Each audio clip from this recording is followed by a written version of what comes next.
Professor Sipho Siepe, political analyst, Adil Nchabeleng, Transform RSA president, joins us in studio. Zuma Madlala, Radical Economic Transformation Coalition spokesperson, is on the phone line. Asfiso Matlangwa's group political editor and joins us in studio. Zuma, let's start with you, just in terms of the latest move from President Jacob Zuma, announcing that indeed there will be a commission of inquiry on condition, of course.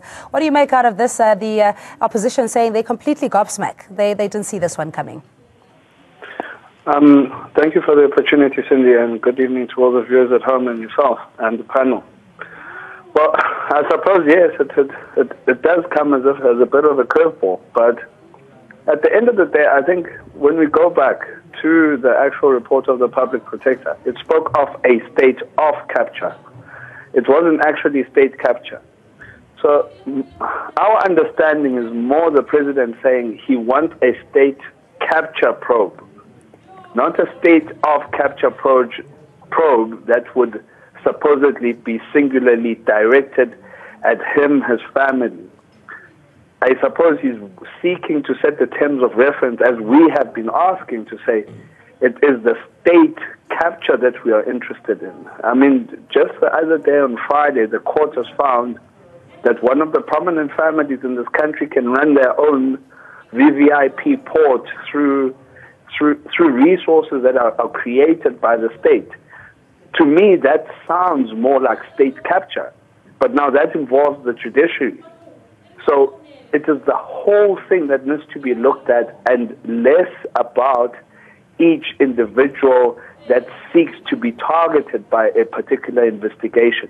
Do you see the posture, sorry Zuma, just in the posture of the President Zuma, in that he has the confidence that the court cannot rule in any other way, otherwise it would be unconstitutional, by taking away his executive and authority in appointing a judicial of inquiry, not by prescription, and also the terms thereof. So your reaction to that? Well, perhaps to agree a little bit with Zuma, the state capture inquiry should be conclusively done, and not only look at President Jacob Zuma, but as the ANC had declared. I remember a press briefing at Luthuli House where the ANC SG, Mr. Gwede said they had really studied in depth and discussed state capture, and they had resulted in the following, that the inquiry should go as far back as 1994. Ms. Madonsela's state of capture inquiry seems to suggest that she was already aware that the state had been captured. So state of capture is the degree of capture or the intensity of capture. So to me, it sounds like before she even made the investigation, she had already, been convinced that the state had been captured. And so the state of means the degree or the varying degrees of state capture. A state capture inquiry in this type means President Jacob Zuma wants the withdrawal of Thuli Madonsela's recommendations, so that he, in fact, can appoint the chair or the judge of the commission, the State of Capture Commission of Inquiry. And for that matter, it will open all the things that the ANC had hidden for so many years. And I think many, many people are afraid tonight, because it's not only going to speak about President Jacob Zuma and what South Africa calls the Zuptas. It's going to speak of former presidents. It's going to speak about the ABSA bailout. It's going to speak about the arms deal. It's going to speak about who funded, when we talk of the third force in this country. All of that will be the state capture inquiry. And for goodness sake, it's not going to be a month's inquiry. It's going to extend for months and possibly many, many years, because anybody who's ever gotten, rich irregularly from the state will have to come and account. And many of those people are rich today. Many of those people are white in this country. And I think it's going to open a lot of cans that the ANC and particularly white monopoly capital thought had been sealed forever. Okay, but can he change the terms of reference in the State of Capture report as it stands to expand the scope to a broader investigation of real capture, or where the monopoly is lying? Professor Sip. Yeah, I think what is going to be important, because this is his prerogative, he would... it will be important for him not to undermine the suggestions that have been made by Thuli Madonsela. So when you extend it, you are not undermining that, because those concerns are there. But what you're also trying to do is say, let's get the total picture. Because remember, judicial commissions of inquiry are simply that you are inquiring into what appears to be a political, societal, and economic issue. So you're trying to say, can we understand and go to the roots? So that's the first thing. Then the second issue is what you are saying in reading that it says if he wins, he will do this. Because if he does not win, what it means is that you have a court that is going to undermine the constitutional prerogative, and also that is going to almost conflate both the role of the executive and that of the judiciary. So he can appeal, and this matter will also go ultimately to the Constitutional Court, because what the executive must do and should do is not to allow the judiciary to encroach. And this is a weakness of the remedial actions by Thuli Madonsela. But this is a self-created crisis, because you had somebody who had conflated her person with the office. Because if, as the opposition was arguing in court, if she didn't have time, she didn't have resources, the issue of resources, she could have gone to Parliament. If she didn't have time, she could have left it to somebody else. But when people no longer can see themselves as different from the office, this is what happens. But the last point that I want to raise is that there are two issues that make the opposition very angry, and these are the issues that they're going to be raising. One is that you have a president who they do not want him to appoint a judge. Secondly, they don't want him to set the terms of reference. So those are the cracks, the issues that ultimately should be part of the discussion. But they are flawed in one sense, especially the first one of the judge. We must remind ourselves that when Mogoeng was appointed, Mogoeng was considered in this country as a skunk of the judiciary. You had COSATU that did not want this appointment. You had Helen Zille writing saying he should not be appointed. You had civil society going out there marching that he should not be appointed. Today is the flavor of the month. So the notion, because in terms of the Constitution is very clear that there is a judicial presumption of impartiality among all the judges. Yeah, but I mean, the opposition has made the point that these are, again, delaying tactics of President Jacob Zuma, not wanting to see his day in court. Do you think that now with them announcing this commission in 30 days, if he wins, it negates all of that, and especially based on the principle of the separation of power and encroaching on his constitutional rights? I think the president, and good evening to all the viewers, the president's announcement of the state of capture or the state capture inquiry is actually something that will give the South African population a reprieve. One, we come from a 1994 whereby South Africa's constitution, by the way, was a sponsored constitution. Here was a document given to the South African population which was almost complete. All that they wanted to do was to make sure that they agree on the terms which were already hammered into the constitution.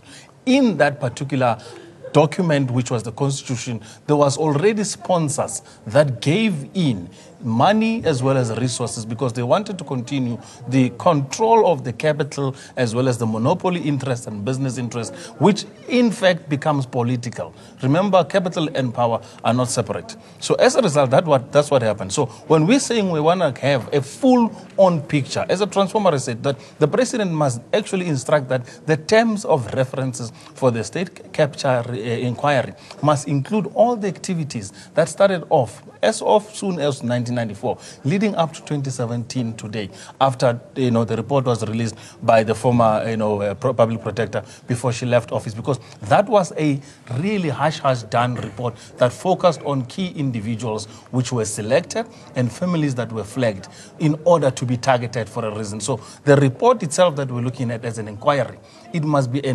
complete overhaul of everything that had happened in South Africa. Who benefited, how they benefited, how the arms deal set up about, who sponsored, by the way, the RDP, the Reconstruction and Development Policy, which was introduced into South Africa, and how was the banks actually involved, the capital that was actually sitting within the families, what happened with the agreements that were entered into at the state when we had the sunset clause during the CODESA time. Remember, there were many other hidden agreements that were made during during the CODESA period and the transition government, whereby we had a transition executive committee that ensured that we move into a new dispensation. What were those agreements? So those are the elements that we want to be highlighted and reflected within the state, state capture inquiry. All right, let's go back to Zamo in the sense that the president doesn't necessarily disagree entirely with the remedial action or opposing it for that matter. His concern being primarily the separation of power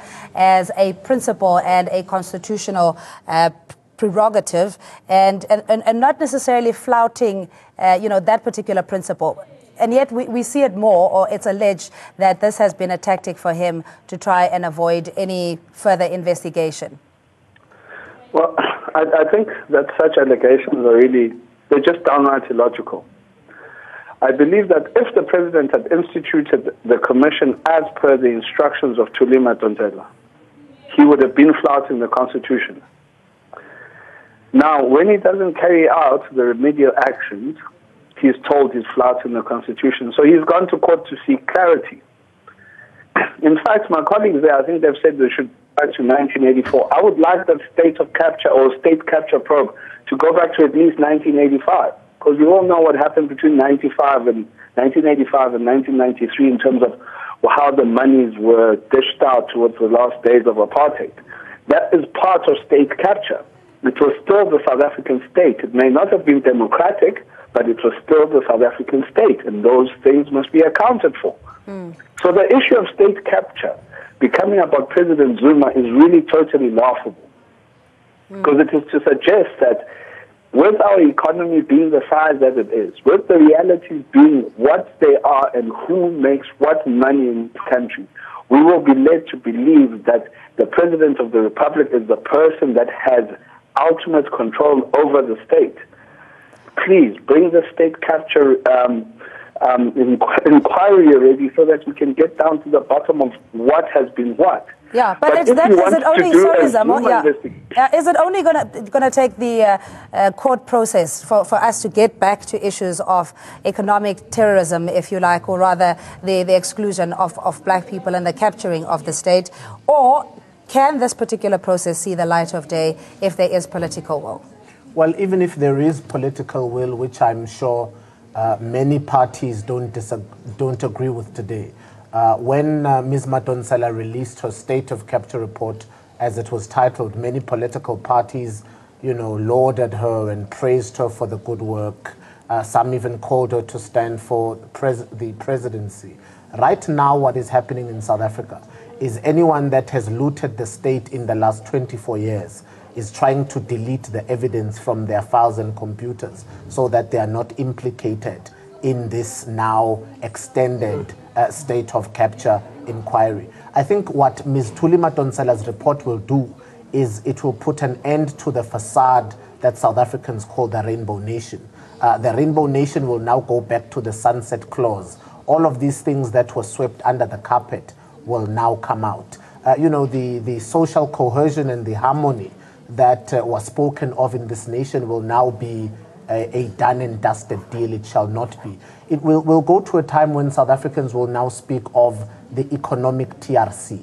They'll speak of the economic CODESA to say, yes, we've got the power to vote, but let's talk about the money. Who really owns the economy? What this will do is it will put South Africa on the tentacles of a civil war, because those who benefited from the state will try all that they can to keep their billings, their rakings, their foul-worded, their foul-received funds a secret. And some of us will be calling for those things to come out in the open. So what this state of capture inquiry will do is it will put an end to the facade that is this Rainbow Nation and the act that is, that South Africa has social cohesion. The skeletons will have to come out of the closet. It means the sins of apartheid can not be hidden anymore. All of those who benefited from South Africa and perhaps made sure that the ANC inherited a bankrupt government and a bankrupt country, part of the challenges of SAA and ESCOM today, those cupboards will be opened and those skeletons will fall out. Yeah, but we always say we condemn corruption in any form, shape or size, that past, present and future acts of corruption need to be dealt with. The president himself saying he's looking forward to his day in court. He still needs to answer, if for no other reason, just to clear his name on all these allegations before we can even look at a broader scope of investigating state capture. Yeah, I think what we need to do, we must actually expose the hypocrisy of those who are now standing and opposed to a president who says, I'm willing to establish a commission of inquiry. There was pressure within the ANC. We remember not so long ago that every time the deputy president was in the rallies, he'll always be calling for the Judicial Commission of Inquiry, and he'll say now, until the president said, but who said I'm opposed? And he went to Parliament. He was asked the question, he said, I'm ready to establish, and we've committed ourselves to that. Then the last point is that you also had COSATU, you have the SSCP, all of those, and the opposition. Now he says, I want to do it, they have a problem. But the point is, Cindy, there are two issues that we do need to address, which were ventilated in the court. The first, what they are concerned about is the judge that he'll choose. But we must remind people that most of the judges who were in the Constitutional Court were selected by Jacob Zuma himself. So you can't bring that argument. Mogoeng was selected by Jacob Zuma. Now there's the issue of terms of reference. And they have presented an argument of conflict of interest. And people would argue, those who are in law, that in government, the president will always be in conflict of interest because every time the government is taken to court, the Constitution is very clear that the ministers and the president or the executive, they are individually and collectively accountable. So this notion of presumption, the notion of conflict of interest, it's an issue that probably the judges would have to comment on because it is something that you need to almost address because the powers of the president are not that absolute. But the issue is you cannot have a self-created crisis and then you start undermining the very constitution that you have. Because if Tulima Donsela had allowed the next public protector to investigate or the office to investigate, rather than to CSF as the office, would not have been in this position. Speaking of investigation, you don't think that there is a case to be answered in the possible breach of the code of ethics on the part of the president if he's implicated and therefore not objective necessarily in being able to appoint a judiciary or judicial inquiry and also appointing the suitable judge who will do just that and be impartial and ensure that we get to the bottom of this? You know, the very interesting aspect of it is, here we're talking about the office of the president, who is the president himself, who is an officer presiding on behalf of the South Africans as the president. So there's the two distinctions. There is Mr. Jacob Zuma, and then there is the president of South Africa, who happens to be Jacob Zuma. So the two aspects are actually separable. If they are investigating and the investigation highlights Jacob Zuma as a person, as an individual, as a citizen, it's a different matter. But within the office of the president has the prerogative and the powers. That is why last week, and when they were deliberating over the court case, the judges kept on, actually the three bench judges, kept on bringing back the argument to the fact that you know very well that the president is within his powers to challenge some of these issues and is within his powers to ensure that he actually has this privilege. Why at this interjunction now that do we have the president's powers being questioned and a remedial action being issued out that says that his powers must be forfeited and it must be given to an independent judge actually to constitute the inquiry as well as the required judge and personnel on the board. So that is something that must be understood in its context. Once we understood that, we go to the second aspect of it. What was the conflict that is highlighted in that report that was released by the public protector? That particular conflict we have learned by today, that it was an insinuation of the president being linked to a particular family. Go back to history. Since 1994, we've had President Nelson Mandela, who was linked to some of the top families, the Oppenheimers, one of the top rich families in South Africa. We've had the Ruperts intervening. Come from Mandela's time, we head into the Mbeki. Mbeki had the similar links with the big families, with the what you call oligarchs in South Africa that control the economy. We went to President Mklante.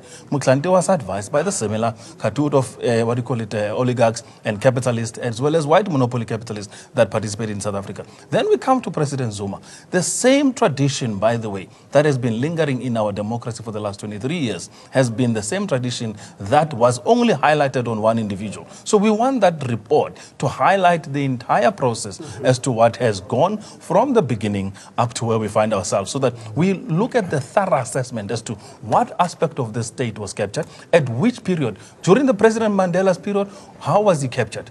During President Mbeki's period, how was he captured? During President Mutlante, how was he captured? That is Transform RSA's point of view and perspective. Yeah, but the public lexicon, of course, is that the other presidents, although they may have had business relations, there wasn't an interference in the appointment of ministers. There was. Down from a Shabin, as you know, the headlines will have you know, Zamo. Are we is this selective amnesia in the sense that business and capital cannot be separated? They're intertwined, and that's just the nature of how democracies work. We have even evidence relating back to Mandela's time, where President Mandela would even inquire from certain prominent families in South Africa as to the decisions prior to be made.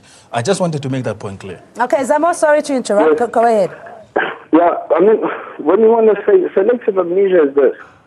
There was a stage when President Zuma appointed, I believe it was Minister Des van Rooyen. He had individuals that came, approached him, and they spoke to him, and then he changed his decision.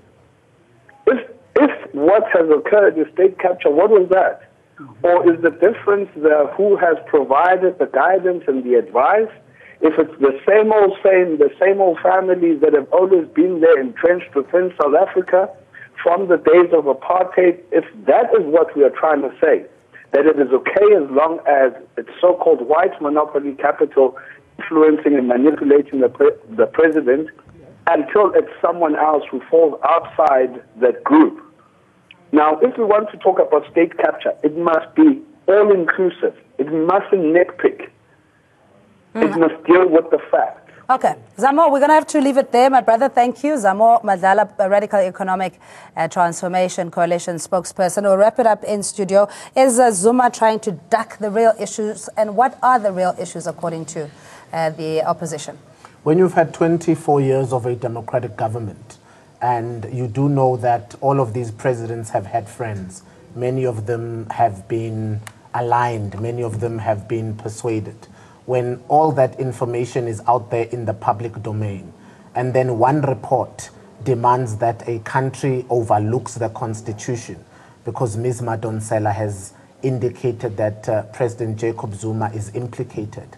Once you set a precedence that the constitution can be overridden or overlooked, where do you draw the line? Because you can overlook any clause in the constitution because you can defend it. If you're going to look into state capture and investigate the entire state capture, let it be conclusive. Yeah, I think there's a common thread in this discussion today, gentlemen. Thanks, as always, Professor Sipho Siepe, political analyst, Adiel Nchabeleng, Transform RSA president, and Zamo Madlala, Radical Economic Transformation Coalition spokesperson on the phone, and Sfiso Mahlango, group political editor for TNA and ANN7. And thanks indeed for watching. We take a quick break. ANC decides with Mfundo Mabalane after this.